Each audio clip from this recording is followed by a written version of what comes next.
আসসালামু আলাইকুম রহমতুল্লাহ। আশা করি সবাই ভালো আছেন। আজকে আমরা ইংলিশ সাবজেক্ট ফাইনালের এমসিকিউ পার্ট ইংলিশ কোশ্চেন নিয়ে আলোচনা করব এবং সেগুলোর ব্যাখ্যা করে খুব সহজভাবে বোঝানোর চেষ্টা করব। প্রথম যে প্রশ্নটা আমরা দেখতে পাচ্ছি সেটি হচ্ছে 1 number question, the more a customer buy the plus more. More হচ্ছে কম্পারেটিভ ডিগ্রি। তো আমরা জানি যখন আমরা ডিগ্রি পড়েছি দি প্লাস কম্পারেটিভ,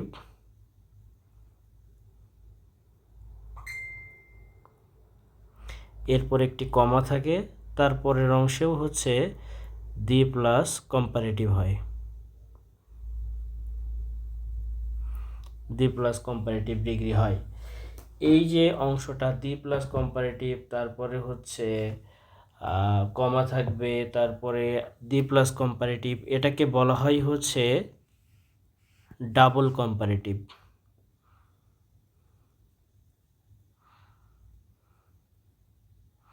এটাকে গ্রামারের ভাষায় বলা হয় ডাবল কম্পারেটিভ। তো আমরা একটু দেখি এখানে যে প্রশ্নটা রয়েছে, the more a customer buy, এরপরে দেখুন একটা কমা রয়েছে।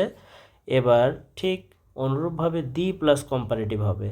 তো দি হাই এটা তো কম্পারেটিভ না, দ্য লো কম্পারেটিভ না, দ্য হায়ার হচ্ছে কম্পারেটিভ, মানে দি প্লাস কম্পারেটিভ হয়েছে, তার মানে সি নাম্বারটা উত্তর। The more a customer buys, the higher the profit is, তার মানে সি নাম্বারটি উত্তর। এখন প্রশ্ন হতে পারে ডি নাম্বারও তো দি প্লাস কম্পারেটিভ আছে, কিন্তু একটু অর্থগত যদি চিন্তা করেন, দ্য মোর আ কাস্টমার বাইস, একজন কাস্টমার যত বেশি কিনবে তাহলে বিক্রেতার কি তত তার বেশি লাভও হবে, তত বেশি। কিন্তু সি নাম্বার বলছে the lower the profit is, এখন জিনিসপত্র বিক্রি যত বেশি হবে প্রফিট কম হবে, এটা তো অবিশ্বাস্য। তার মানে এটা গ্রামাটিক্যালি ঠিক আছে, কিন্তু অর্থগতভাবে ডি নাম্বারটা হচ্ছে না। 2 নম্বর প্রশ্ন বলছে, change the space, where do you come from, I ask him. অর্থাৎ এই যে আমরা ইনভার্টেড অংশটা দেখে বুঝতে পারছি এটা হচ্ছে একটা ডিরেক্ট স্পেস। এখন এটাকে ইনডিরেক্ট করতে হবে। তো ইনডিরেক্ট স্পেসে আই আস্কড হিম এটা থেকেই যাবে, I asked him, I asked হিম, সবগুলোতে আই আস্কড হিম আছে। এখন আমরা জানি যখন আমরা ডিরেক্ট থেকে ইনডিরেক্ট করতে যাই, ইন্টারোগেটিভ সেন্টেন্স যদি হয় তাহলে দ্যাটের পরিবর্তে যদি অক্সিলারি ভার্ব থাকে সেক্ষেত্রে ওয়েদার অথবা ইফ বসে, আর যদি ডাব্লিউএস কোশ্চেন থাকে, যদি ডাব্লিউএস কোশ্চেন থাকে তাহলে সেই ডাব্লিউএস কোশ্চেনটাই বসে যায়। তাহলে এখন আমরা একটু খেয়াল করি বিষয়টা এখানে কি হলো। পরবর্তী 2 নম্বর প্রশ্নটা আমরা একটু দেখছি, change the space, where do you come from, I asked him. তো আমরা ইনভার্টেড কমা দেখে বুঝতে পারছি এটা হচ্ছে ডিরেক্ট স্পিচে আছে, একে ইনডিরেক্ট করতে হবে, এবং আই আস্কড হিম এটা অপরিবর্তিত থেকে যাবে। তো সবগুলোতে আই আস্কড হিম লেখা আছে। এখন কথা হচ্ছে ইন্টারোগেটিভ সেন্টেন্সের ক্ষেত্রে আমরা জানি যদি ডব্লিউএস কোশ্চেন থাকে সেটাই বসে যায়। তো এখানে দেখেন ডব্লিউএস কোশ্চেন আছে ওখানে, তো এখানে বলছে I asked him from where, তার মানে এই সি নাম্বারটা অর্থগতভাবে বা এখানে যেইভাবে বলেছে সেটা যাচ্ছে না। প্রথমে আই আস্কড হিম সবগুলোতে থেকে যাবে, তারপরে ওই ডব্লিউএস কোশ্চেনটা বসে যাবে। তো এখানে হোয়ারটা আসে না, এই জন্য আমরা সি নাম্বারটা কেটে দিয়েছি। এরপরে এ নাম্বার বলছে আই আস্কড হিম হোয়ার। এখন কথা হচ্ছে হোয়ারের পরবর্তী যে অংশটা আমরা পাচ্ছি এটা হচ্ছে সাবঅর্ডিনেট ক্লজ, আর সাবঅর্ডিনেট ক্লজ কখনো ইন্টারোগেটিভ হয় না, এই জন্য হচ্ছে বি নাম্বারটাও কাটা। ইন্টারোগেটিভ মানে হচ্ছে সাবজেক্টের আগে অক্সিলারি ভার্ব চলে আসা। তো বি নাম্বার বলছে I ask him from where, আবার এখানে ফ্রম, এখানে তো সেন্টেন্সে দেখেন ফ্রম ছিল না, কাম ফ্রম ছিল, সেন্টেন্সে ছিল হচ্ছে কাম ফ্রম। সো এখানে তো সেই ফ্রমটা এখানে কামের পরে ফ্রম হবে, এই জন্য বি নাম্বারটাও কাটা, তার মানে উত্তর হচ্ছে D, I asked him where he came from. এবং আমরা জানি আস্কড পাস্ট ইনডিফিনিট টেন্স ছিল, তো যদি reporting verb past indefinite tense হয়, রিপোর্টেড স্পিচের টেন্সের পরিবর্তন হয়ে যায়। এটা প্রেজেন্ট ইনডিফিনিট ছিল, এই জন্য ওটা পাস্ট ইনডিফিনিট হয়ে গেছে, হি কেম ফ্রম হয়ে গেছে। 3 নম্বর যে প্রশ্নটা এখানে দেওয়া আছে বলছে in a traditional society like dash little boys and girls are given separate sets of toys. এখন প্রশ্নটা হচ্ছে ইন আ ট্র্যাডিশনাল সোসাইটি মানে গতানুগতিক একটি সমাজে লাইক ড্যাশ আমাদের সমাজের মতো, তাহলে আমাদের সমাজ ইংলিশ হচ্ছে আওয়ার সোসাইটি, আওয়ার সোসাইটি। এখন দেখেন এই যে সোসাইটি এখানে রয়েছে আবার এখানে সোসাইটি দিবেন, এটা তো রিডান্ডেন্সি হয়ে যাবে। তো রিডান্ডেন্সি পরিহার করার জন্য আমরা হচ্ছে পজিটিভ কেস ব্যবহার করতে পারি। রিডান্ডেন্সি পরিহার করার জন্য আমরা পজিটিভ কেস ব্যবহার করতে পারি। এই জন্য পজিটিভ কেস যেহেতু আমরা ব্যবহার করতে পারি, এই জন্য আমরা দেখব যে এখানে পজিটিভ কেসটা কোথায় আছে। আওয়ার সেলফস এর তো রিফ্লেক্সিভ প্রোনাউন বাদ, আওয়ার বাদ, তাহলে পজিটিভ আছে কি আওয়ার্স। তাহলে ইন আ ট্র্যাডিশনাল সোসাইটি একটি গতানুগতিক সমাজে লাইক আওয়ার্স মানে এই আওয়ার্স বলতে এখানে আওয়ার সোসাইটি বোঝাচ্ছে, যদিও এটা টেক্সচুয়াল কোশ্চেন কিন্তু গ্রামেটিক্যালি ব্যাখ্যা করা সম্ভব। 4 নম্বর বলছে হুইচ ওয়ান ইজ কারেক্ট, সঠিক কোনটি সেটা আমাদেরকে খুঁজে বের করতে হবে। এ নম্বর অপশন বলছে neither he was a polite man. খেয়াল করুন নাইদার একটা নেগেটিভ শব্দ, তার মানে এটা হচ্ছে যখনই একটা সেন্টেন্সের শুরুতে নেগেটিভ শব্দ চলে আসে তখন সেটা ইনভার্সন করতে হয়। কি করতে হয়? ইনভার্সন। আর এই ইনভার্সন মানে হচ্ছে auxiliary verb plus subject, auxiliary verb plus subject. এখন neither he was a polite man, সাধারণত হওয়া উচিত ছিল নাইদার ওয়াজ হি, বাট এখানে neither he was a polite man. তার পরের অংশ দেখেন নর, নরও কিন্তু নেগেটিভ, নরও হচ্ছে একটা নেগেটিভ শব্দ। যেহেতু নর একটা নেগেটিভ শব্দ এই জন্য কিন্তু অক্সিলারি ভার্ব প্লাস সাবজেক্ট হওয়া উচিত, কিন্তু দেখেন হি লাইকড, এখানে অক্সিলারি ভার্ব আসে নাই, তার মানে এ নাম্বার কাটা। বি নম্বর বলছে neither he was a polite man nor did he like, এবার কিন্তু দেখেন অক্সিলারি ভার্ব চলে আসছে। তো যখনই নেগেটিভ শব্দ চলে আসে বাক্যে তখন অক্সিলারি ভার্বটা আগে চলে আসে, দেখেন হি এর আগে ডিড অক্সিলারি ভার্ব চলে আসছে, তার মানে এটা উত্তর হতে পারে। সি নাম্বার বলতেছে নাইদার ওয়াজ, এটাও কিন্তু উত্তর হতে পারে, কারণ নাইদারের পরেই দেখেন অক্সিলারি ভার্ব প্লাস সাবজেক্ট হয়েছে। Neither was he a polite man নর হি, দেখেন এই জায়গাটাই সমস্যা হয়ে গিয়েছে, নরের পরেও অক্সিলারি ভার্ব প্লাস সাবজেক্ট হওয়া উচিত ছিল, তাহলে নর ডিড হি যদি হতো তাহলে এটা উত্তর হতো। Like other people to be polite to is other, তার মানে এটা আমরা একটু কেটে দিচ্ছি। ডি নাম্বার বলতেছে neither was he a polite man nor did he like another people, এই জায়গাটাই সমস্যা। এটা ঠিক ছিল, এটাও ঠিক ছিল, তো আনাদার পিপুল আনাদার প্লাস নাও হচ্ছে নাউন হয় না, তাহলে এখানে যদি হতো আদার পিপুল তাহলে উত্তর হইতো, তাহলে ডি নাম্বারটা উত্তর নেওয়া যেত। যেমন উত্তর হচ্ছে বিতেই আমরা সন্তুষ্ট থাকতে পারি। এরপরে 5 নম্বর বলছে he made me feel instantly that I dash his friend, মানে হি মেড মি ইনস্ট্যান্টলি মানে প্রাথমিকভাবেই মানে দেখার সাথে সাথে সে আমাকে এই অনুভবটা করাতে পারলো বা করিয়েছিল I dash B his friend. এখন আপনি দেখতেছেন এখানে মেড আছে, তো মেড হচ্ছে পাস্ট ইনডেফিনিট টেন্স, পরবর্তী অংশ তো আপনি উইল দিতে পারেন না, তাহলে আপনি মাইট উড কুড যে কোনো একটা দিতে পারেন। কিন্তু এখন একটু খেয়াল রাখতে হবে যে বিষয়টা, সেটা হচ্ছে আমরা মাইট কখন বসাই, আমরা মাইট বসাই হচ্ছে কোনো একটা বিষয় যখন অনিশ্চয়তায় থাকে, অনিশ্চয়তা বা সন্দেহ যখন থাকে তখন সেখানে হচ্ছে মাইট বসে, তখন সেখানে মাইট বসে। আর কুড কখন বসে? কুড তখন বসে যখন হচ্ছে সক্ষমতা প্রকাশ পায়, সক্ষমতা। আর উড কখন বসে? উড বসে হচ্ছে সম্ভাবনা অর্থে।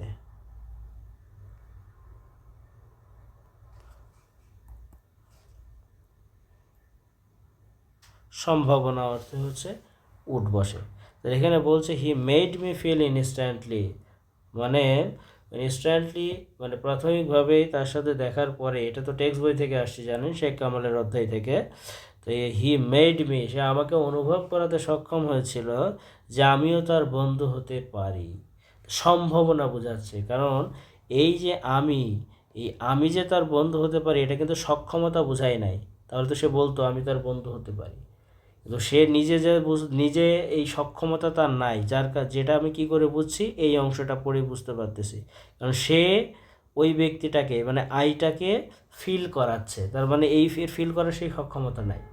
অর্থাৎ সম্ভাবনা অর্থে মানে বিষয়টা হচ্ছে এরকম যে প্রথম একজনের সাথে আপনার দেখা হয়েছে, সে এত সুন্দরভাবে আপনার সাথে বিহেভ করেছে, ব্যবহার করেছে, যে দেখে আপনার মনে হচ্ছে যে আপনি যেন তার বন্ধু হয়ে যেতে পারেন, এরকম একটা বিষয়। এই সম্ভাবনা বোঝাচ্ছে, এই জন্য হবে হচ্ছে উড বি হিজ ফ্রেন্ড। 6 নম্বর প্রশ্ন বলছে ইট ওয়াজ হাউএভার নট দ্যাট ইজি। তাহলে এই জায়গাটায় যেটা খেয়াল করতে হবে, বলেছে যে এই দ্যাটটা কি পার্টস অফ স্পিচ। এখন খেয়াল করে দেখুন তো, এই যে ইজি, ইজি হচ্ছে একটা অ্যাডজেক্টিভ, আমরা জানি ইজি হচ্ছে একটা অ্যাডজেক্টিভ। অ্যাডজেক্টিভের পূর্বে তাকে মডিফাই করে কে? অ্যাডভার্ব, অর্থাৎ সি নাম্বারটা উত্তর হবে। এরপরে রয়েছে 7 নম্বর প্রশ্ন। 7 নম্বর বলছে I could hear very faint voices as if coming from the other side of the world. তাহলে এটা কোন ধরনের সেন্টেন্স, সিম্পল, কমপ্লেক্স না কম্পাউন্ড? তার আগে আমাদের দেখতে হবে এই সেন্টেন্সে একটা ক্লজ মার্কার রয়েছে অ্যাজ ইফ। তো অ্যাজ ইফ যেহেতু রয়েছে, এবং আপনি খেয়াল করে বলতে পারেন যে অ্যাজ ইফের পরে তো ক্লজ পাচ্ছি না, ফাইনাইট ভার্ব পাচ্ছি না, কথা সত্য। কিন্তু কারণটা পাচ্ছি না, তার কারণ এই যে ড্যাশ কামিং আছে না, এই জায়গাটায় একটা বিষয় উজ্জ রয়েছে, এই জায়গাটায় একটা বিষয় উজ্জ রয়েছে, সেটা হচ্ছে I could hear very faint voices as if I was coming from other side of the world. এই অংশটা এখানে উজ্জ রয়েছে। তাহলে অ্যাজ ইফ এটা হচ্ছে ক্লজ মার্কার, অর্থাৎ এটা একটা কমপ্লেক্স সেন্টেন্স। এরপর 8 নম্বর বলেছে, এটা একদম হচ্ছে লিটারেচার থেকে নেওয়া একটি প্রশ্ন, এবং এটা আমাদের টেক্সট বইয়ে রয়েছে। উইলিয়াম শেক্সপিয়ার ওয়াজ এ অথবা অ্যান ড্যাশ পোয়েট।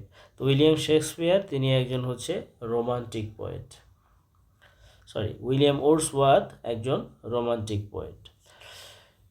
9 নম্বর প্রশ্ন বলছে the happy dream we have about our lives and future while awake is, মানে একদম সহজ কথায় যদি বলতে চাই যে আমরা তো স্বপ্ন দেখি, সুখের স্বপ্ন দেখি। এখন কথা হচ্ছে এই স্বপ্নটা যদি কেউ জেগে জেগে দেখে, সেটাকে আমরা বলি হচ্ছে দিবা স্বপ্ন। এই দিবা স্বপ্ন ইংরেজি হচ্ছে রেভারি। তাহলে এটার উত্তর হচ্ছে এ নাম্বার। 10 নম্বর প্রশ্ন বলছে হচ্ছে evening full of the linnet's wing, what do this word mean. প্রশ্নটি হচ্ছে আমাদের টেক্সট বই থেকে নেওয়া হয়েছে, এবং উইলিয়াম বাটলার ইয়াটস অর্থাৎ ডব্লিউ.বি. ইয়াটের একটি বিখ্যাত কবিতা দ্য লেক ইলস অফ ইনসফ্রি কবিতার একটা অংশ, evening full of the linnet's wing. এটার অর্থ বোঝাচ্ছে যে যে ইনসফ্রি দ্বীপে উইলিয়াম বাটলার ইয়াট যেতে চান, সেখানকার সন্ধ্যার সময়ে পাখির ডানায় ভর করে যেন সন্ধ্যা নেমে আসবে। মানে বিষয়টা এরকম বোঝাচ্ছেন যে linnets flying in the evening sky, অর্থাৎ সন্ধ্যাটা কখন হবে তিনি, বা বিকালটা কিভাবে হবে, লেখক বুঝতে পারবেন যে পাখিদের যে ওড়াউড়ি, তাদের যে দূর থেকে তাদের নিড়ে ফেরা উঠতে এসে, এই বিষয়টা দেখেই তিনি বুঝবেন। এখানে evening full of the linnet's wing মানে বোঝানো হচ্ছে কি linnets flying in the evening sky, অর্থাৎ সন্ধ্যার আগ মুহূর্তে আকাশে যে লিনেটস পাখিগুলো উড়বে, তখন দেখে লেখক বুঝবেন যে এখন সন্ধ্যার আগমন ঘটেছে। 11 নম্বর বলছে the line the fault must partly have in me is written by. তো এটি হচ্ছে রবার্ট ফ্রস্টের লেখা একটি বিখ্যাত কবিতা, মাইনর বার্ড কবিতার একটি বিখ্যাত লাইন। তো এখানে উত্তর হবে হচ্ছে বি নাম্বারটা। 12 নম্বর প্রশ্ন বলছে what is the place description of the story a mother in Manville. J K রাউলিংয়ের একটি বিখ্যাত ছোট গল্প শর্ট স্টোরি, সেটা হচ্ছে মাদার ইন ম্যানভিল। এবং এই মাদার ইন ম্যানভিল এই এই এই হচ্ছে রচনাটা লেখিকা করেছিলেন যেই জায়গাটার উপরে মেনশন করে, সেটি হচ্ছে ক্যারোলিনা মাউন্টেন্স। এটি হচ্ছে ফ্লোরিডা রাজ্যের একটি অংশ আমেরিকার। তো এখানকার উত্তর হচ্ছে বি নাম্বারটা, সরি এখানকার উত্তর হচ্ছে ডি নাম্বারটা, ক্যারোলিনা মাউন্টেন। পরবর্তী প্রশ্ন আমরা দেখছি 13 নম্বরটা, loves Astaire and lonely offices is an example of.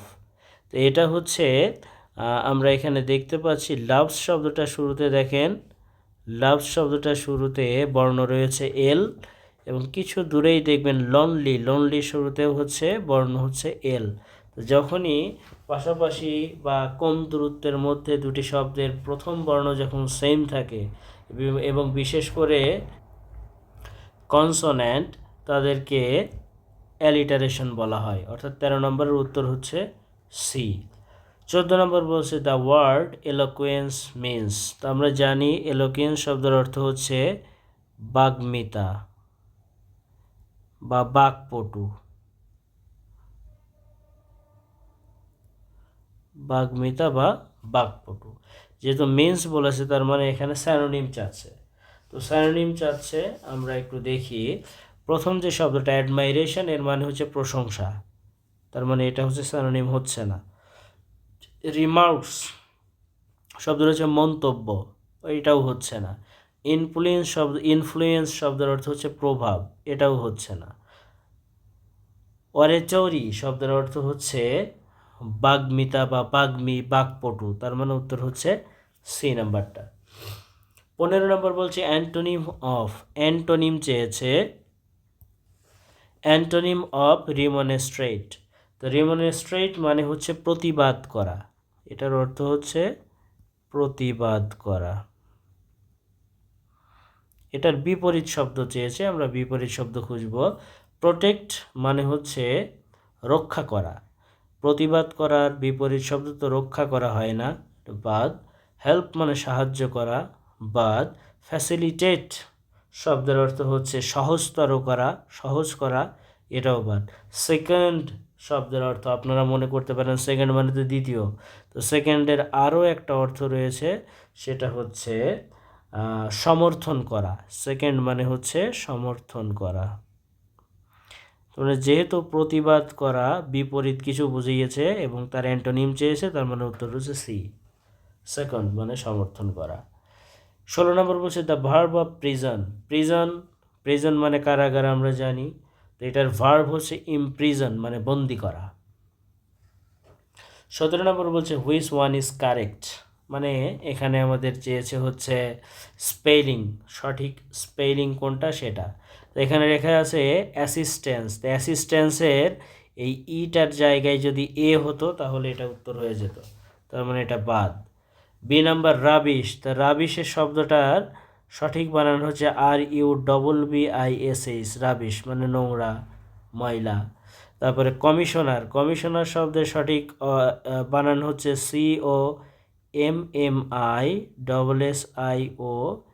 COMMISSIONER, তার মানে সি নাম্বার বাদ, তার মানে উত্তর হচ্ছে ডি, ফসফোরেসেন্ট মানে হচ্ছে ফসফরাস যুক্ত। তারপরে 17 নম্বর প্রশ্নের উত্তর হচ্ছে ডি। 18 নম্বর বলছে what is an epic. Epic মানে হচ্ছে মহাকাব্য। আর মহাকাব্য কিসের সাথে জড়িত? কবিতার সাথে রিলেটেড। কাব্য হচ্ছে কবিতার সাথে রিলেটেড।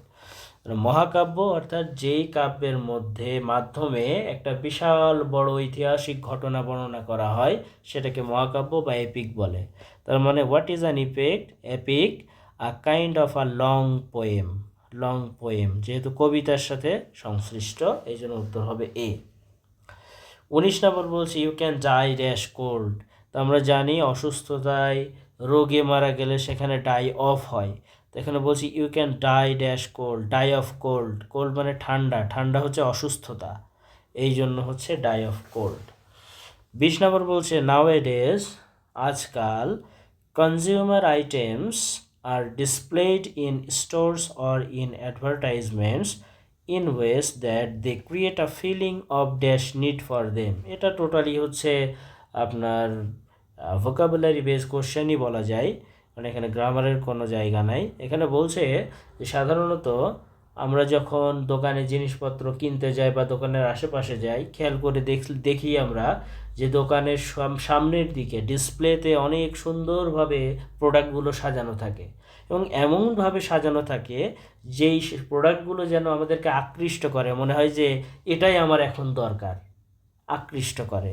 তার মানে যখন বলতেছে যে এটাই এখন আমার দরকার, ইমিডিয়েটলি এখানে বোঝাচ্ছে কি advertisement displayed store in advertisement in ways that they create a feeling, মানে এমন একটা অনুভব আমাদের ভিতরে তৈরি করে যেন মনে হয় যে feeling of immediate need for them, মানে এটা আমার এখনই জরুরি, এখনই প্রয়োজন, এই জন্য কিনে ফেলবো বা আমাকে আকৃষ্ট করছে এই বিষয়টা।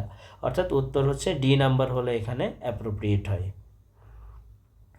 21 নম্বর বলছে Bangladesh a first placed urbanisation still remains predominantly rural. Predominantly মানে হচ্ছে মেইনলি,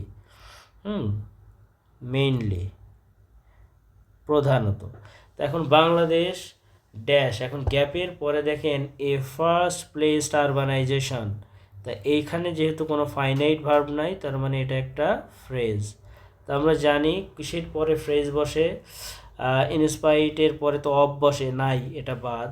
ডিসপাইটের পরে ফ্রেজ বসতে পারে, বিকজ অফের পরে ফ্রেজ বসতে পারে। এখন ডিসপাইট যখন বসে তখন প্রথম অংশে যা বলে তারপরের অংশে বিপরীত কথা বলে। তো Bangladesh dash a first place urbanisation, এটা কিন্তু একটা পজিটিভ কথা বলতেছে, কিন্তু পরবর্তীতে বলতেছে প্রিডমিনেন্টলি রুরাল, এখনও তারা হচ্ছে একেবারেই মানে হচ্ছে কি বলা যায় যে প্রধানত একদম সে কি রুরাল এরিয়ার মতো এখনও অবস্থা তার। তাহলে বিষয়টা হচ্ছে প্রথম অংশে যা বললো পরের অংশে বিপরীত কথা বলতেছে, তো সেক্ষেত্রে উত্তর হয় হচ্ছে ডিসপাইট। এবং এটা টেক্সট বই থেকে আসা প্রশ্ন এবং গ্রামার দিয়েও সেটা ব্যাখ্যা করা যায়। ডিসপাইটের প্রথম অংশ যা বলে পরের অংশে বিপরীত কথা বলে, এই জন্য উত্তর হচ্ছে 21। 22 নম্বর বলছে the phrase to get one's teeth into means. তো আমরা জানি হচ্ছে যে ফ্রেজটা এখানে দেওয়া আছে to get one's teeth into, এর মানে হচ্ছে যে কোনো একটা নতুন বিষয়ে, কোনো একটা নতুন কর্মে একেবারে মানে হার্ট অ্যান্ড সোল ইনভলভ হওয়া, একদম বলা যায় যে পরিপূর্ণভাবে কোনো একটা কাজে অন্তর্ভুক্ত হওয়া, ইনভলভ হওয়া। তার মানে এখানে হচ্ছে এ নাম্বার বলছে to influence a new activity, influence মানে প্রভাব করা না, এখানে এ নাম্বার বাদ। To start solving a new problem না, কোনো সমস্যার সমাধান করা নয়। সি নাম্বার বলছে to make up damage by a new calamity না, কোনো ধরনের ক্ষতিকারক কিছু করা নয়। অর্থাৎ to get one's teeth into এর মানে হচ্ছে কোনো কাজে পরিপূর্ণভাবে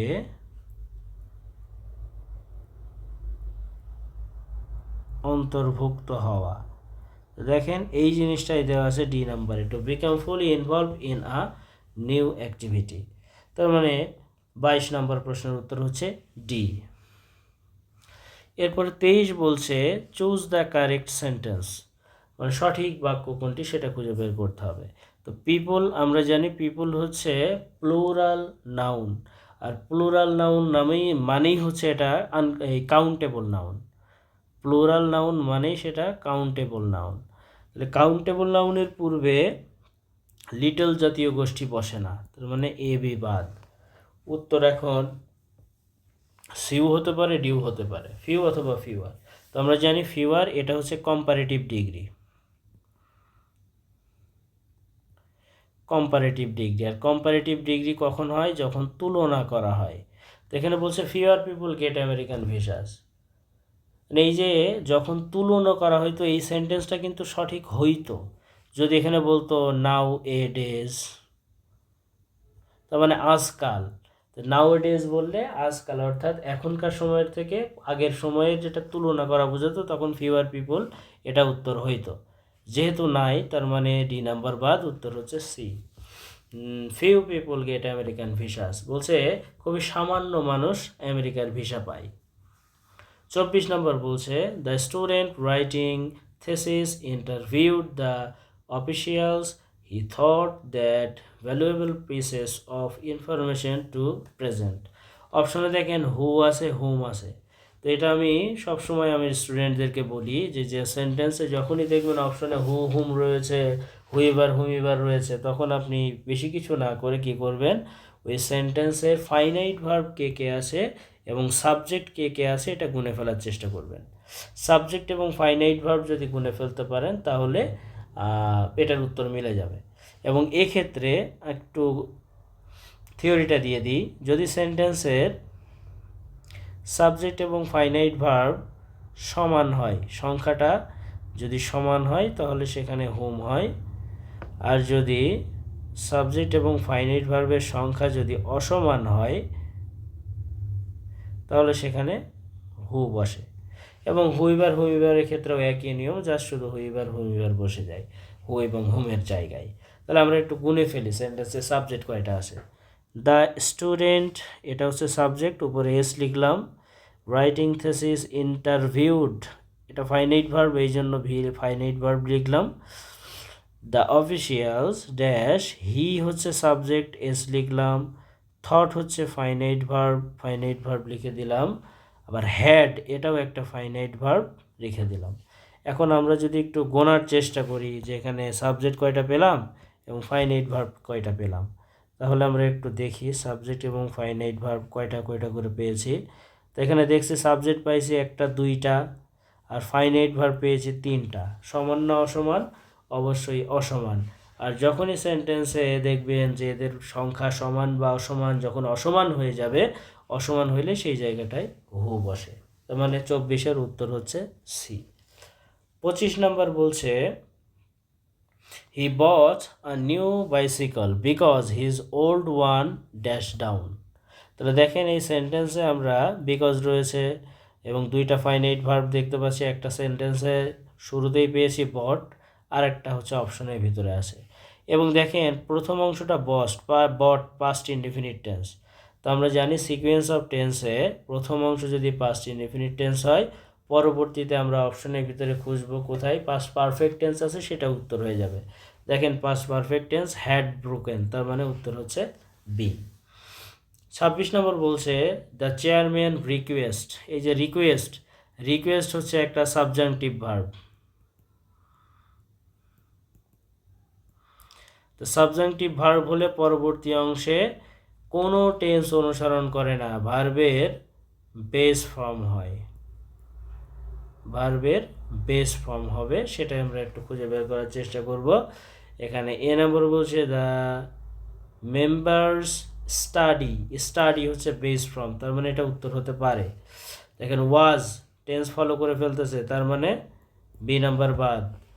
সি নাম্বার বলছে with more carefulness the problem could be, আবার দেখেন টেন্স ফলো করলেই হবে না, তবে ডি নাম্বারটাও কাটা, স্টাডিড আছে। তার উত্তর হচ্ছে 26-এর এ। 27 নম্বর বলছে find out the correct sentence. Knowing little algebra, তা আলজেব্রা মানে হচ্ছে বীজগণিত। তো এই গণিতটা জানবে কে? অবশ্যই ব্যক্তি। প্রথম অংশ পড়েই বুঝলাম নোয়িং লিটল আলজেব্রা, মানে পরবর্তী অংশে যে সাবজেক্টটা হবে সেটা হচ্ছে ব্যক্তি হবে, কারণ আলজেব্রা জানা মানে ব্যক্তি হবে। তো ইট তো বস্তু, তার মানে এটা উত্তর হতে পারে না। দ্য প্রবলেম এটাও বস্তু, এটাও উত্তর হতে পারে না। তাহলে এখানে সাবজেক্ট হবে ব্যক্তি, কিন্তু এগুলো হচ্ছে বস্তু। সি নাম্বারে দেখেন আই আছে ব্যক্তি, তার মানে উত্তর সি। ডি নাম্বারে দেখেন সলভিং প্রবলেমস বস্তু, তার মানে এটাও বাদ, তার মানে উত্তর হচ্ছে সি।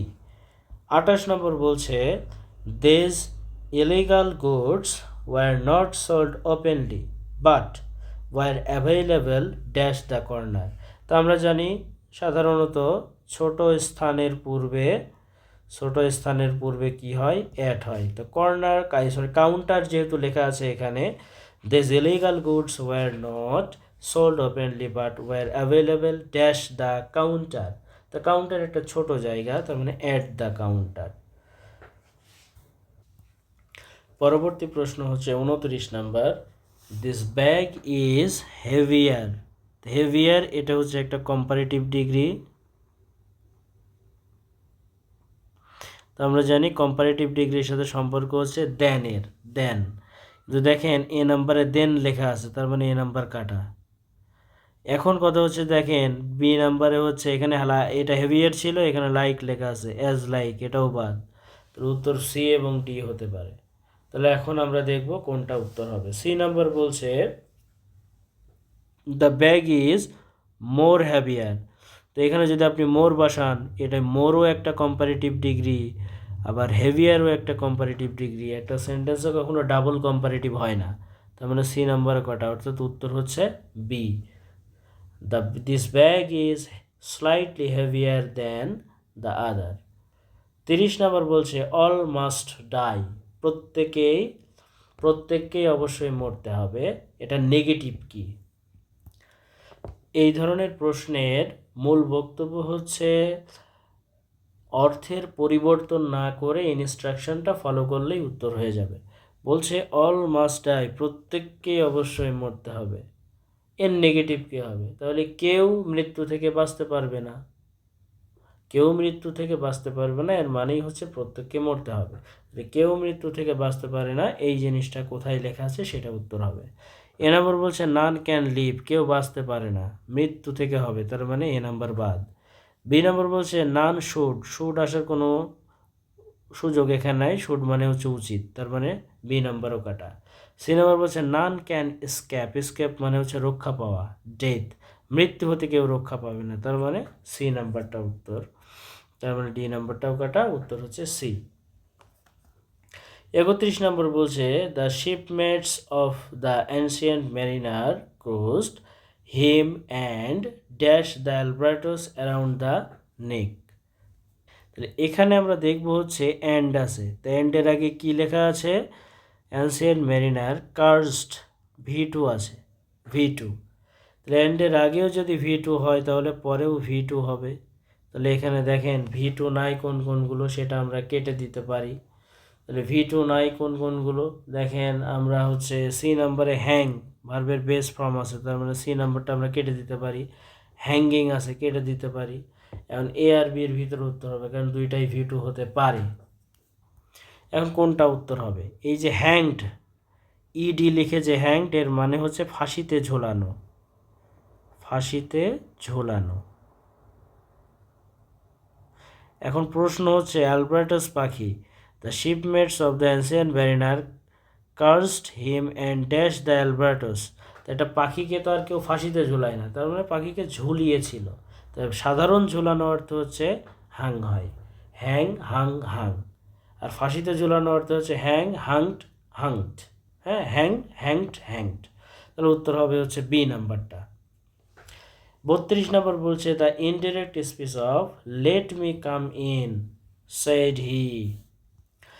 আচ্ছা, এই যে ইনডিরেক্ট স্পিচটা করতে বলেছে, সাধারণত একদম খুব সহজভাবে যদি বলতে চাই, সেন্টেন্সে যদি মানে ডিরেক্ট স্পিচে যদি লেট মি থাকে তাহলে ইনডিরেক্ট করতে গেলে মাইট চলে আসে, ইনডিরেক্ট করতে গেলে মাইট চলে আসবে। এ নাম্বারে দেখেন লেখা আছে শুড, বাদ। বি নাম্বারেও শুড, বাদ। সি নাম্বার বলছে he propose that he would আছে, বাদ। তাহলে এই যে দেখেন হি মাইট বি, তার মানে ডি নাম্বারটা উত্তর। খুব সহজে উত্তর করা যায় এইভাবে। এরপরে 33 নম্বর প্রশ্ন বলছে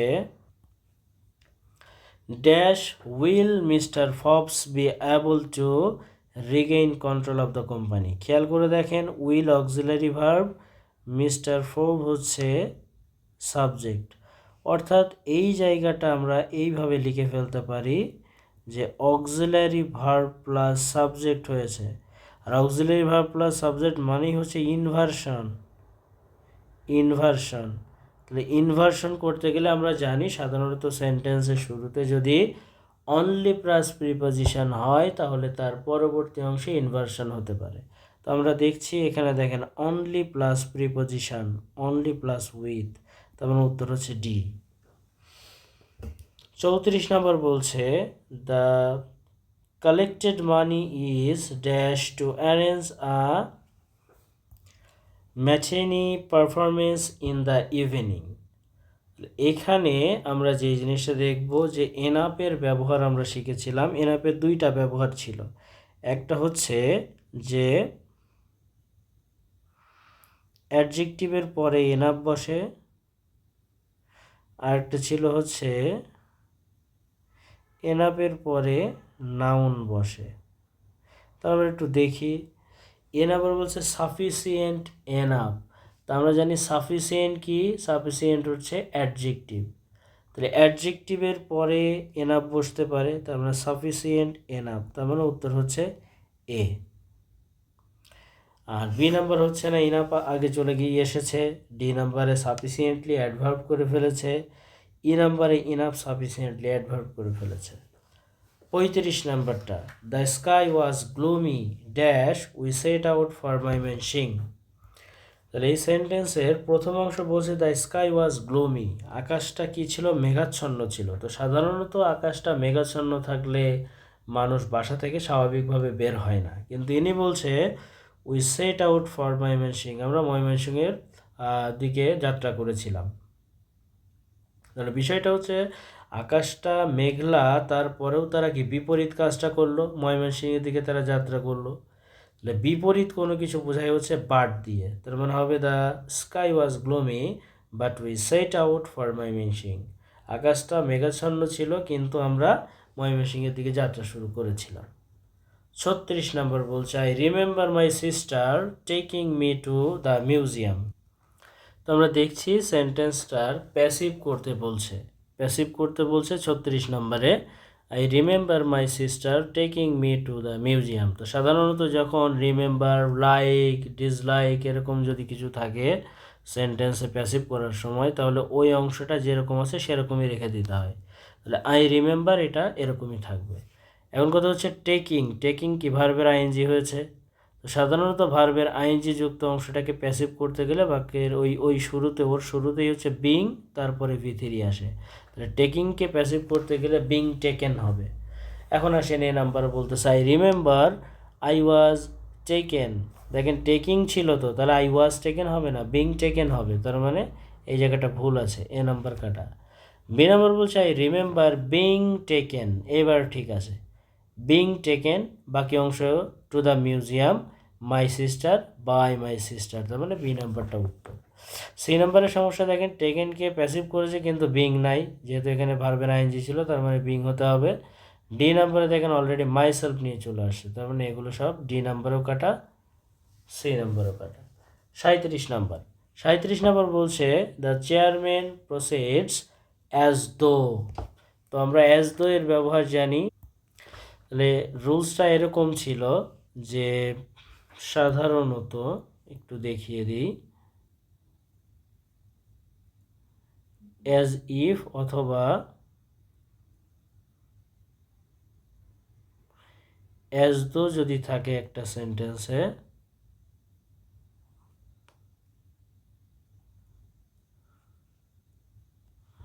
তো প্রথম অংশ যদি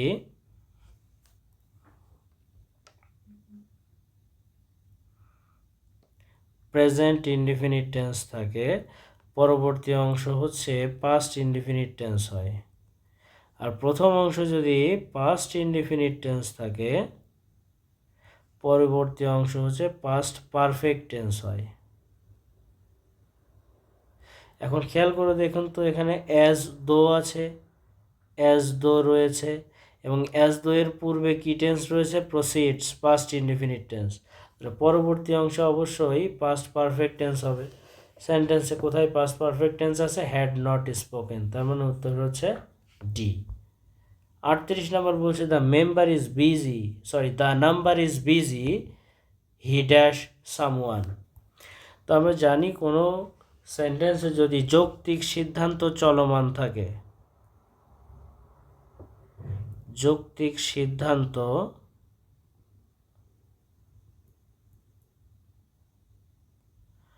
চলমান থাকে, তাহলে সেখানে হচ্ছে মাস্ট বি প্লাস ভার্বের আইএনজি হয়। তো এখানে খেয়াল করুন, বলছে the number is busy, mobile নাম্বারটা বিজি দেখাচ্ছে, আপনি ফোন দিয়েছেন তার এক নাম্বার বিজি দেখাচ্ছে, মানে যেটাকে ওয়েটিং বলি আমরা, বিজি দেখাচ্ছে। তো বিজি দেখাচ্ছে তার মানেই কি সে কারো না কারোর সাথে কথা বলছে, এই যে, এবং বলছে চলমান আছে বিষয়টা, তার মানে যখন যৌক্তিক সিদ্ধান্ত চলমান থাকে তখন মাস্ট বি প্লাস ভার্বের আইএনজি হয়। হবে হচ্ছে he must be calling someone, সে অবশ্যই কারো না কারোর সাথে কথা বলছে। 39 নাম্বার প্রশ্ন বলছে the discussion was enlightening, here enlightening is. 39 number প্রশ্ন বলছে দ্য ডিসকাশন ওয়াজ ইনলাইটেনিং। এই ইনলাইটেনিংটা কি, জিরান নাকি পার্টিসিপল নাকি ভার্বাল নাউন নাকি ফ্রেজ? তো আমরা জানি সবসময়, এটা সব সময়ের জন্য একটা প্রশ্ন, সেটা হচ্ছে কন্টিনিউয়াস টেন্স এর ভার্বের আইএনজি সর্বদা প্রেজেন্ট পার্টিসিপল।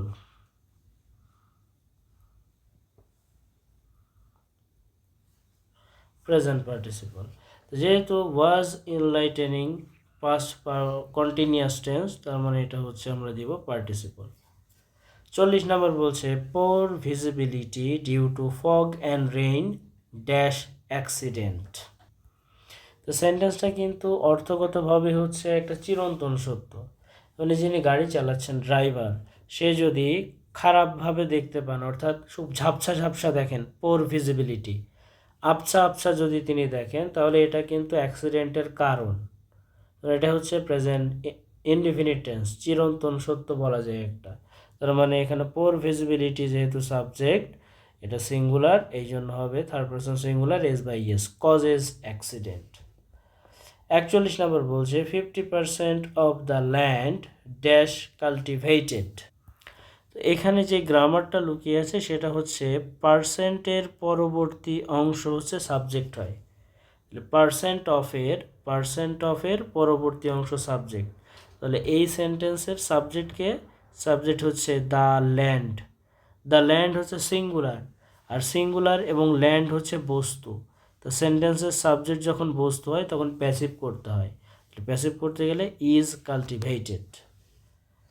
এরপর 42 নম্বরটা বলছে I got the robot dash my duty. এটা আসলে হচ্ছে একটা পজিটিভ ভার্ব। তো আমরা জানি যে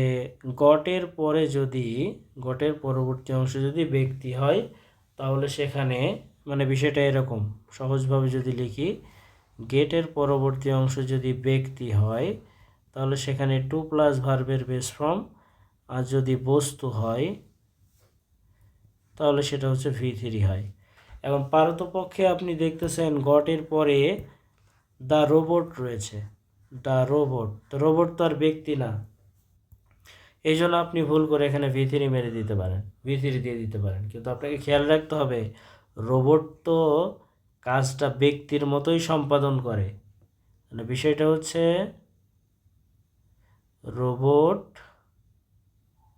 কাজগুলো ব্যক্তির মতো সম্পাদন করে।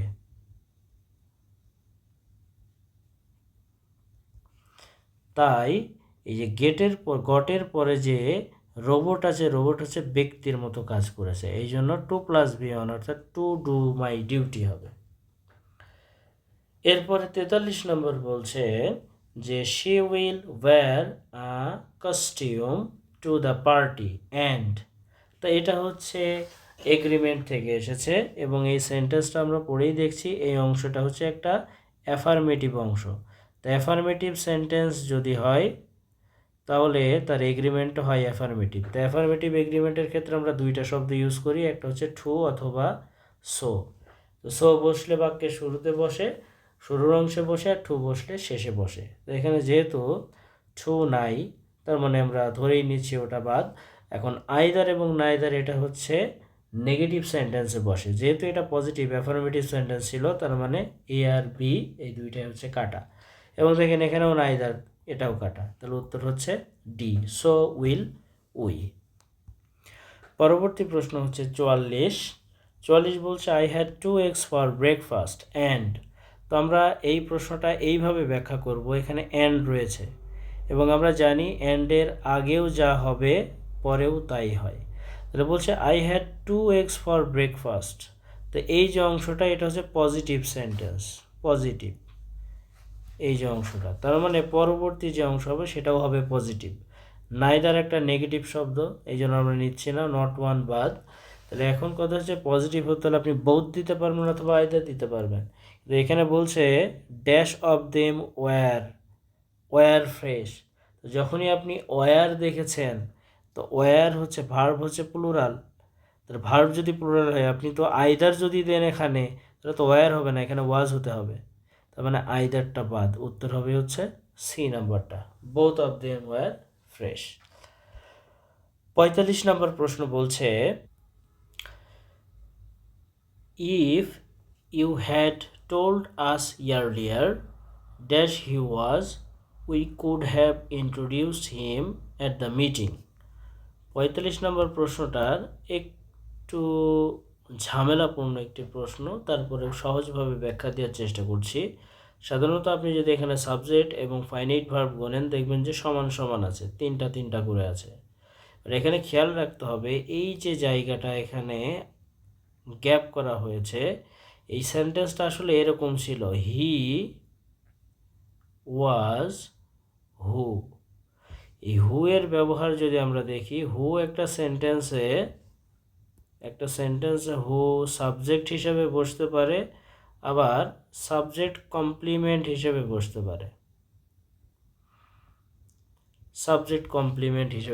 পারে, আর হোমের কথা যদি আপনারা চিন্তা করেন, তো হোম সাধারণত কি হিসেবে বসে, শুধুমাত্র অবজেক্ট হিসেবে বসতে পারে। এখন এই সেন্টেন্সে দেখেন হোম হি ওয়াজ দিলে আসলে তো সেন্টেন্সটা অ্যাপ্রোপ্রিয়েট হয় না, কারণ হু হচ্ছে সাবজেক্টের কাজ করে, আর এখানে সাবজেক্ট যেহেতু হি, আর সাবজেক্ট কমপ্লিমেন্ট হিসেবে তো আর হুম হবে না, হি ওয়াজ হুম হয় না, হি ওয়াজ হু হয়, সে হচ্ছে যে, এরকম অর্থ হয় তখন। তাহলে এখানে সাধারণত আপনি এখানে হুম দিতে পারবেন না, এখানে উত্তর হবে হচ্ছে হু। 46 নম্বর বলছে what is the singular form of the word appendices.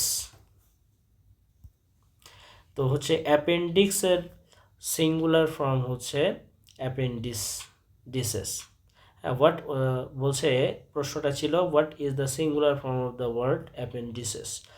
আচ্ছা, প্রশ্নটা একটু ঝামেলাপূর্ণ, আপনারা এতক্ষণে হয়তো বুঝে গেছেন। এখানে সিঙ্গুলার ফর্ম হবে না, এটা হবে প্লুরাল ফর্ম। আচ্ছা না, সরি, ঠিকই আছে।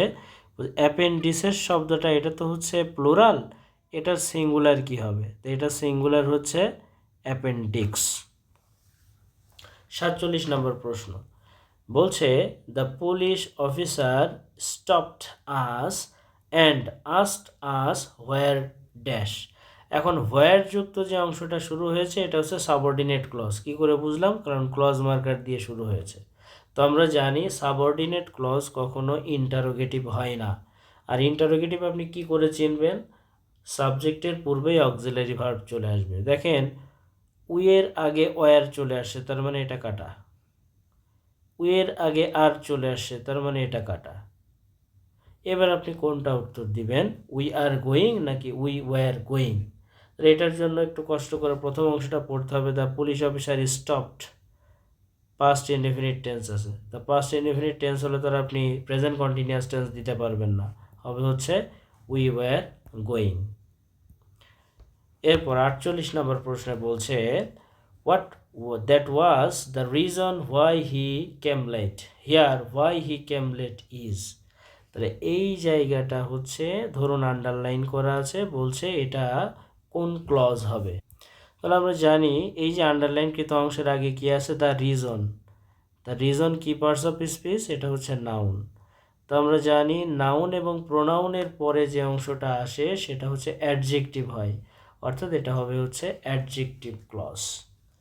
49 নম্বর বলছে this could have worked if. তাহলে এখানে বলছে কুড হ্যাভ ভি3 দেওয়া আছে, তার মানে এটা হচ্ছে থার্ড কন্ডিশন। আর থার্ড কন্ডিশন মানেই হচ্ছে ইফ যুক্ত অংশ কি টেন্স হবে, পাস্ট পারফেক্ট টেন্স হবে। তাহলে পাস্ট পারফেক্ট টেন্স কোথায় আছে সেটা আমরা দেখব। হ্যাভ দিয়ে তো আর পাস্ট পারফেক্ট হয় না, হয় হচ্ছে হ্যাড দিয়ে। তাহলে উত্তর হচ্ছে বি। 50 নাম্বার, the word admonish means, the admonish শব্দের অর্থ হচ্ছে উপদেশ দেওয়া,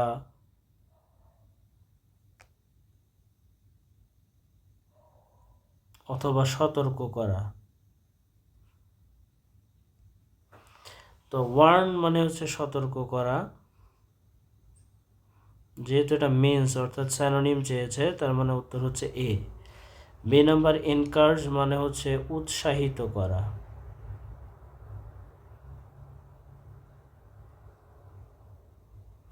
উত্তর হচ্ছে না। রেপ্রিহেন্ড, রেপ্রিহেন্ড মানে হচ্ছে দোষারোপ করা।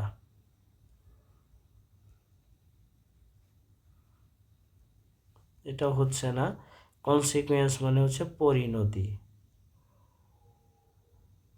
এটাও হচ্ছে না। তোমার উত্তর হচ্ছে এ নাম্বারটা, ওয়ান। 51 নম্বর প্রশ্ন বলছে, which one is the correct antonym of mobile. Antonym of mobile, তো মোবাইল মানে তো আমরা জানি মোবাইল ফোন হতে পারে, অথবা এটা হতে পারে হচ্ছে চলমান। চলমান যেটার অর্থ হচ্ছে আমরা বুঝবো যে আমরা মাঝে মাঝে দেখি মোবাইল কোর্ট বসে বাংলাদেশে। তো মোবাইল কোর্ট মানে হচ্ছে পোর্টেবল, চলমান কোর্ট আর কি। যেহেতু চেয়েছে অ্যান্টোনিম, বিপরীত শব্দ, মুভিং মানে হচ্ছে চলমান, পোর্টেবল মানে পরিবহনযোগ্য বা চলমান, টেলিফোন মানে তো মোবাইল ফোনের একটা স্যানোনিম, তারপরে অ্যান্টোনিম চেয়েছে ফিক্সড, মানে একদম নির্দিষ্ট স্থিতিশীল। এই ফিক্সড চলমানের বিপরীত শব্দ, তার মানে উত্তর হচ্ছে ডি। 52 নম্বর বলছে, Shilu dash her mother more than her father. তাহলে আমরা জানি টেক্স আফটার মানে হচ্ছে মতো বা সদৃশ, মতো বা সদৃশ। বলতেছে শিলু তার মায়ের মতো, তার বাবার চেয়েও তার মায়ের মতো। তাহলে এখানে হচ্ছে টেক্স আফটার হবে। আপনি বলতে পারেন স্যার লুকস আফটার দিলে সমস্যা কি? লুকস আফটার মানে দেখাশোনা করা, লুকস আফটার মানে হচ্ছে দেখাশোনা করা। তাহলে এখন যদি আমি বলতাম Shilu looks after her mother, Shilu তার মাকে দেখাশোনা করে, মোর দ্যান হার ফাদার, অর্থসঙ্গত হইতো না, কম্পারেটিভে চলে আসছিল। তাহলে এবং তাহলে এখানে হয় হচ্ছে কি যে শিলু তার বাবার চেয়ে তার মায়ের মতো বেশি দেখতে, এটা বোঝাচ্ছে আর কি। এই জন্য হবে হচ্ছে টেক্স আফটার। এরপরে আমাদের যে প্রশ্নটা রয়েছে সেটা হচ্ছে 53 number, suddenly she burst dash Lafarge.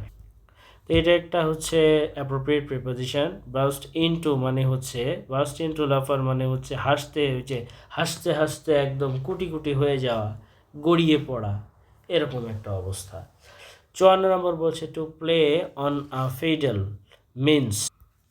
আচ্ছা, to play on a fiddle এর মানে হচ্ছে সময়ের অপচয় করা, সময়ের অপচয় করা। আমরা দেখব অপশনে কোথায় সময়ের অপচয় করা আছে। এ নম্বর বলছে টু ওয়েস্ট টাইম, তার মানে এ নাম্বারটা উত্তর। 55 নম্বর বলছে, the students are not prepared dash the examination. তো আমরা জানি প্রিপেয়ার শব্দটার পরে যদি আরেকটা ভার্ব আসে তাহলে সেটা 2+V1 ইনফিনিটিভ হয়। আর এক্সামিনেশনের ক্ষেত্রে টেক এক্সামিনেশন মানে পরীক্ষায় অংশ নেওয়া, তার মানে হবে হচ্ছে the students are not prepared to take the examination. 56 নম্বর বলছে, which one is spelled correctly. সঠিকভাবে কোন শব্দটার বানান ঠিক আছে সেটা আমাদেরকে দেখতে হবে। তো এখানে এ নাম্বার অপশনে বলেছে মেলেনিয়াম। এই মিলেনিয়াম বানানটা ভুল আছে। প্রশ্নের সঠিক বানানটা হবে এরকম, MILLENNIUM, মিলেনিয়াম।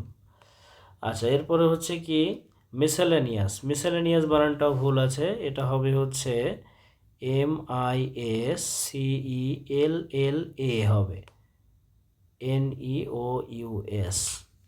ম্যাসাকার বানান হবে MA দিলে এটা ঠিক হবে। তার মানে এই তিনটাই হচ্ছে ভুল, তার মানে উত্তর হচ্ছে ডি, মেসাভিয়াস, এটা হচ্ছে সঠিক বানান। এরপরে 57 নম্বর যে প্রশ্নটা এখানে দেওয়া আছে বলছে, a person unable to play his debt called, অর্থাৎ যেই ব্যক্তি তার ঋণ শোধ করতে পারছে না তাকে কি বলে?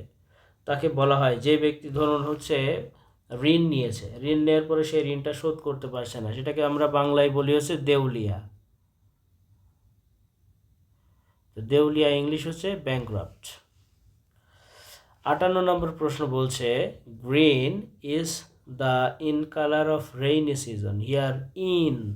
তাহলে in colour of rainy season, in colour of, the colour কি নাউন, তো নাউনের পূর্বে যে বসে সে হচ্ছে অ্যাডজেক্টিভ, অর্থাৎ উত্তর হচ্ছে সি। 59 নাম্বার, এটাকে বলা হচ্ছে অ্যানালজি। এই অ্যানালজি হচ্ছে, এটা হচ্ছে টোটালি বেসড অন ভোকাবুলারি, এবং এই জিনিসটার এই দুইটা যে শব্দ, এটার সম্পর্ক নির্ণয় করে সেটা আমাদেরকে বের করতে হবে। তো চলুন সেটা করা যাক। তো এখানে আমরা যদি শব্দগুলোর অর্থ বিবেচনা করি, ডিলে মানে হচ্ছে বিলম্ব, আর এক্সপেডাইট এটার অর্থ হচ্ছে দ্রুত করা। তাহলে এখন খেয়াল করে দেখেন তো, বিলম্ব মানে দেরি করা, আর এক্সপেডাইট দ্রুত করা, তার মানে এদের যে সম্পর্কটা হচ্ছে বিপরীতমুখী, অর্থাৎ এরা হচ্ছে অ্যান্টোনিম। তাহলে এখানে যে শব্দগুলো আছে দেখতে হবে কোনটা অ্যান্টোনিম প্রকাশ করছে, বিপরীতমুখী অর্থ প্রকাশ করছে, সেটা উত্তর হবে। যেমন রিলেটেড মানে সম্পর্কিত, হল্ট মানে থামানো, বাদ। ব্লক মানে এটা হচ্ছে থামা বলা যেতে পারে। অবস্ট্রাক্ট মানে বাধা, এটাও বাদ। ড্র্যাগ, ড্র্যাগ মানে হচ্ছে টানা। আর যখনই বলছি প্রোক্রাস্টিনেট, মানে এটার মানে হচ্ছে গড়িমসি করা, এটাও বাদ। ডিটেইন আটক রাখা বা আবদ্ধ রাখা। আর ডিসপ্যাস মানে ছেড়ে দেওয়া, রওনা করে দেওয়া। মানে আবদ্ধ রাখা, আটকে রাখা, আর ডিসপ্যাস মানে ছেড়ে দেওয়া। তাহলে এইটাও কি অ্যান্টোনিম, অ্যান্টোনিম অর্থ প্রকাশ করছে, অর্থাৎ বিপরীতমুখী অর্থ প্রকাশ করছে, তার মানে উত্তর হচ্ছে ডি। 60 নম্বর বলছে, when you meet a stranger you often say, যখন আপনি আপনার আগন্তুক অর্থাৎ কোনো অপরিচিত লোকের সাথে আপনি কথা বলেন তখন আপনি কি দিয়ে শুরু করেন? when you meet a stranger, যখন আপনি অপরিচিত কারোর সাথে কথা বলেন, কথা শেষ হওয়ার পরেই দেখবেন নেটিভ ইংলিশ যারা, তারা বলে হচ্ছে নাইস টু মিট ইউ, তোমার সাথে কথা বলে আমার ভালো লাগলো। আমার উত্তর হচ্ছে সি। তো এই ছিল আজকের সাবজেক্ট ফাইনাল কোশ্চেনের ব্যাখ্যাসহ সমাধান। আমরা আগামী দিন হচ্ছে মডেল টেস্ট নিয়ে কথাবার্তা বলার চেষ্টা করব। ততক্ষণ পর্যন্ত ভালো থাকুন। সবাই ইংরেজি চর্চার সাথে যদি থাকতে চান বা ইংরেজি নিয়ে যারা পড়াশোনা করতে চান, তারা আমাদের চ্যানেলের সাথে থাকতে পারেন। আমরা প্রতিনিয়ত ইংরেজির ব্যাখ্যাসহ সমাধান প্রশ্নগুলো দিব। ধন্যবাদ সবাইকে।